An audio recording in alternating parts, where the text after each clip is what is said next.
बाळासाहेबांच्या तमाम शिवसैनिकांना तुमच्या ह्या अनिश गाढवेचा, बाळासाहेबांच्या ह्या कडवट शिवसैनिकाचा आणि शिवसेनेच्या प्रवक्त्याचा मानाचा जय महाराष्ट्र. जर अजूनही शिवसेना एक वादळ या आपल्या हक्काच्या माध्यमाला आपण सबस्क्राईब केला नसाल तर तुम्हा सर्व शिवसैनिकांना कळकळीची विनंती करतो, आत्ता ताबडतोब शिवसेना एक वादळ आपण लाखोंच्या संख्येने सबस्क्राईब जरूर करावं. आज एक वेगळाच विषय घेऊन शिवसैनिकांना तुमच्या सर्वांसमोर येतोय. आज मी एक व्हिडिओ शूट केला. ठाण्याच्या रस्त्यावर उभा राहून हा व्हिडिओ शूट केलेला आहे. बरं, ह्या व्हिडिओ शूटमध्ये मी नेमकं काय घेतलंय तर रस्त्यावरचा एक खड्डा घेतलेला आहे. आता तुम्ही म्हणाल खड्डे महाराष्ट्रभर पडलेले आहेत, महाराष्ट्राच्या अनेक शहरांमध्ये असे वेगवेगळे खड्डे पडलेले आहेत, त्या ठाण्याच्या रस्त्यावरचा हा विशेष वेगळा व्हिडिओ करण्यामागचं तात्पर्य काय? आता ठाणं मुख्यमंत्र्यांचं ठाणं म्हटलं जातं. कामाची गती, कामाची वेळ, रात्र पाहत नाहीत, दिवस पाहत नाहीत, या सगळ्या गोष्टी एका बाजूला ठेवा. हा खड्डा मी विशेष तुम्हाला का दाखवतोय, या खड्ड्याविषयी कुतूहल मी का तयार करतोय हे तुम्हाला पुढच्या व्हिडिओत कळेलच. पण लक्षात घ्या शिवसैनिकांनो, ज्या वेळेस घोषणा ठोकल्या जातात, आमचं काम भारी, आता पुढची तयारी वगैरे अशा प्रकारचा एक नारा ठोकला जातोय ह्यांच्याकडनं. आज सहजच ठाण्याच्या रस्त्यावरनं काही कारणास्तव मी जात होतो. अचानक माझ्या नजरेस एका खड्ड्याची दुरुस्ती दिसते. खड्ड्याची दुरुस्ती बघा बरं का, माझा विषय ह्या खड्ड्याविषयी नाही. मुळात हा खड्डा एक प्रातिनिधिक आहे. मी सबंध ठाणे जिल्ह्याविषयी आणि त्यानंतर प्रातिनिधिक पद्धतीने मी महाराष्ट्राविषयी याचं रिलेशन जोडतोय. महाराष्ट्राविषयी हा खड्डा प्रातिनिधिक आहे. आता हा ठाण्यात आहे, हे ह्यांचं दुर्दैव, ह्या सरकारचं दुर्दैव की हा खड्डा ठाण्यात नाही. काय सांगायचंय मला पहा. ज्यावेळेस मी हा खड्डा पाहिला, एक क्षण मी विचार केला, हा खड्डा ज्या प्रकारे याचं म्हणजे भरणं चालू आहे, ज्या प्रकारे भरायची ही पद्धत आहे, ही खरंच अशी पद्धत तर मी एवढी हायटेक पद्धत मी कधी पाहिली नव्हती. एकदा तुम्हाला मी हा व्हिडिओ दाखवतो, त्यानंतर तुम्हाला देखील कळेल मला नेमकं काय सांगायचंय. हा खड्डा भरण्याची पद्धत पहा. ही टेक्निक, हे तंत्रज्ञान या देशाच्या बाहेर जाता कामा नये. बघा बरं का, हा ठाण्यातला भर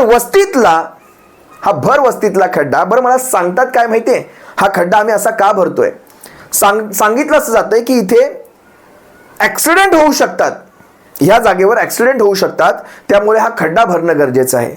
अरे कमीत कमी तो खड्डा तसाच ठेवून तिथे एखादा डेंजरचा कपडा लावलात तरी देखील लोक तिथे जाणार नाहीत. पण अशा प्रकारे हा खड्डा जर भरला गेला, कारण खाली एक मोठं गटार वाहत आहे, त्या खड्ड्याच्या खालून एक मोठं खोल गटार आहे, ते गटार वाहत आहे.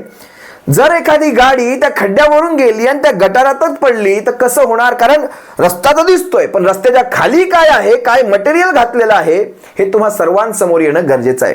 आणि हीच परिस्थिती आता नगरसेवक आहेत महापालिकेचे. आता ही ठाणे महानगरपालिकेच्या अंतर्गतला हा खड्डा.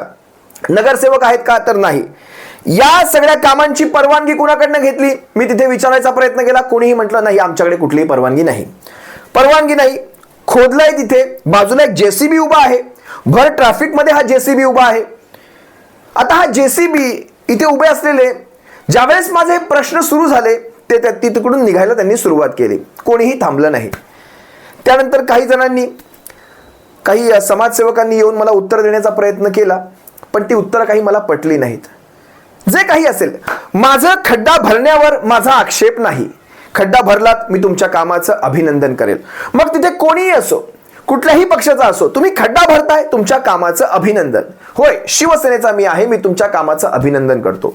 पण ज्या प्रकारे हा खड्डा भरला गेला तो प्रकार पाहता याला थूकपट्टी म्हणतात, चालू काम म्हणतात, याला जनतेच्या डोळ्यात धूळफेक म्हणतात. जरा एकदा हा खड्डा तुम्ही पहा, याचा व्हिडिओ पहा, पुढे मी माझं विश्लेषण करतो.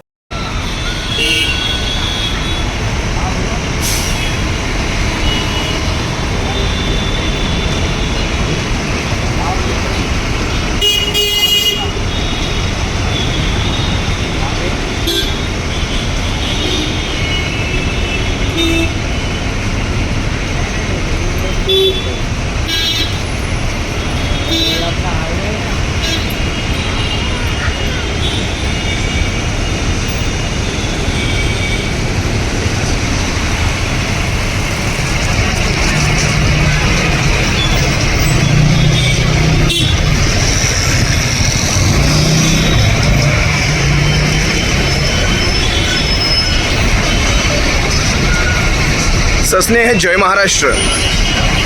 सध्या ठाण्याच्या तीनाथ नाका चौकामध्ये उभा आहे मी. आपण पाहत आहे ठाण्यातला तीनाथ नाका चौक, गजबजलेला परिसर. आणि या ठाण्याच्या तीनाथ नाका चौकामध्ये चालू आहे एक चालू काम. रस्त्याला पडला आहे खड्डा. खड्डा बुजवायचा हा प्रकार तुम्ही पहिल्यांदाच पाहिला असेल. पहा ना कशी थुकपट्टी लावायचं काम चालू आहे ते ठाण्यामध्ये, आणि तेही ठाण्यामध्ये. इथे कोणी कॉन्ट्रॅक्टरचा पत्ता नाही. हे दोन गरीब आपले बिचारे काम करतायत. त्यांना सांगितलं गेलं तेवढं काम चालू आहे. थांब रे.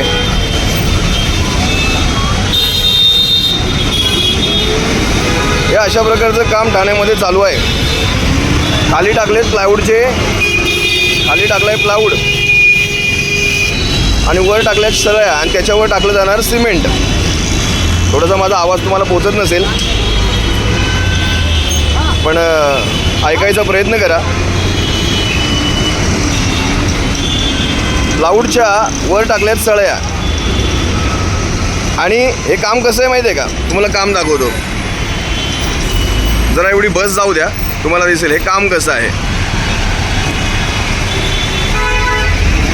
केलंय काम भारी, आता पुढची तयारी. हे आहे काम. हां, कोण आहे इथे कॉन्ट्रॅक्टर? हो, कॉन्ट्रॅक्टर कोण आहे? तुम्ही आहेत? या जरा समोर या. या जरा कामाची माहिती घेऊयात. या कामाची माहिती घेऊयात. कामाची माहिती द्या ना जरा, काय काम चालू आहे. हां, नाही कोण आहे कॉन्ट्रॅक्टर? कोणी असेल ना की नाही? बिना कॉन्ट्रॅक्टरचं काम चालू आहे. नगरसेवक असेल. आता नगरसेवक कोणी नाही इथे ठाण्यात. 3 वर्ष नगरसेवक नाही बरं का बाळा. नगरसेवक वगैरे संपलं. 3 वर्ष संपले नगरसेवकाचे. आता कोण काम करतं एवढं फक्त मला सांगे. तुम्ही पाहाल खाली प्लायवूडचे तुकडे टाकलेत. इथे हा JCB भर ट्रॅफिकच्या वेळेत उभा करून ठेवलेला आहे. खाली प्लायवूडचे तुकडे, वरती सळे, आणि याच्यावर टाकलं जाणार. तर याच्यावर काय टाकणार आपण? याच्यावर काय टाकणार? हां, कॉन्क्रीट. म्हणजे खाली तुकपट्टी. एखादी गाडी गेली मोठी की डायरेक्ट खाली. खाली कुठल्या सळे आहेत दाखव जरा मला. खाली कुठले सळे आहेत त्याच्या बाजूला? आपण नेमकं कुणाला बनवतोय ना हेच कळत नाही मला. हे दाखवायचं शिवसैनिकांना विशेष कारण असं की आपण नेमकं काय करतोय. हा कुठला विकास आहे? हा शाश्वत विकास आहे? म्हणजे एक प्रातिनिधिक उदाहरण आहे तुमच्या सर्वांसमोर.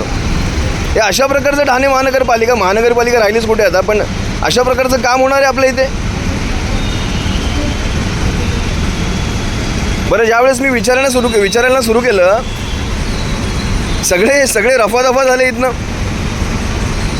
आता एकमेकांची नावं पुढे करतायत. हा ठाण्याचा गजबजलेला परिसर आहे, तीनाथ नाका परिसर. जे महाराष्ट्रभरातनं पाहणार असणार त्यांना मी सांगतो, हा तीनाथ नाका परिसर आहे. हे दिसते तुम्हाला बोर्ड, काम भारी, आता पुढची तयारी वगैरे बोर्ड तुम्हाला दिसतील. हे ठाण्यातले. सहज रस्त्याने जात होतो, सहज नजर पडली या असल्या कामांवर. पहा ना काय हा कामाचा काय प्रकार आहे. पहा काय प्रकार आहे हा नेमका. पहा या असल्या सळ्या, याच्या खाली सडलेलं प्लायवूड टाकायचं, आणि त्याच्यावरती हे सगळं मटेरियल. हे अशा प्रकारे ठाण्यामध्ये काम होतं का? ही गाडी उभी भर ट्रॅफिकच्या मध्ये. 2 मिनिट थांबा फक्त, मग आपण बोलू. आपल्याला सविस्तर बोलायला लागेल.